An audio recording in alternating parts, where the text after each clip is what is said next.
దత్తపుత్ర దత్తపుత్ర దత్తపుత్ర దత్తపుత్ర పెళ్లికి ముందు పవిత్రమైన హామీనిచ్చి పిల్లలను పుట్టించి పెళ్లి కాగానే 4 ఏళ్లకు ఒకసారి 5 ఏళ్లకు ఒకసారి కార్లు మార్చేసినట్టుగా భార్యలను వదిలేసి ఇప్పుడు నియోజకవర్గాల్ని కూడా అలవోకగా వదిలేస్తా ఉన్నావు. ఏం మనిషివయ్యా నువ్వు అని చెప్పి ఆయనను అడిగా. అందుకే దత్తపుత్రుల్లో కూడా ఈ మధ్యకాలంలో బీపీ బాగా కనిపిస్తూ ఉంటుంది.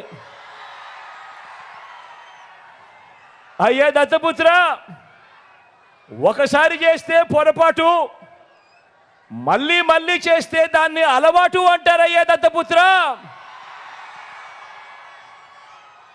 పవిత్రమైన సాంప్రదాయాన్ని నడి రోడ్డు మీదకి తీసుకురావడము, ఆడవాళ్ళ జీవితాలను చులకనగా చూపించడము ఘోరమైన తప్పు కాదా అని అడుగుతా ఉన్నాను. ఇది నేను అడిగితే తప్పు అట.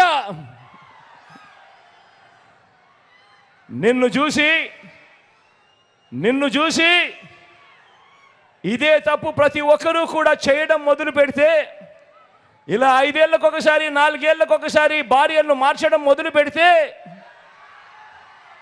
అక్క చెల్లెమ్మలు బ్రతుకులేం కావాలి అని కనీసం ఆలోచన కూడా చేయని ఈ పెద్ద మనిషిని నువ్వు చేస్తా ఉన్నది తప్పు కదయా అని అంటే చాలు, ఆ పెద్ద మనిషిలో కూడా బీపీ విపరీతంగా పెరిగిపోతుంది. ఇలా ఇలా ఇలా ఊగిపోతూ ఉంటాడు. చేతులు ఊపేస్తాడు, కాళ్ళు ఊపేస్తాడు, తల ఊపేస్తాడు, అన్నీ ఊపేస్తాడు. ఆయన బీపీని అసలు తట్టుకోలేము.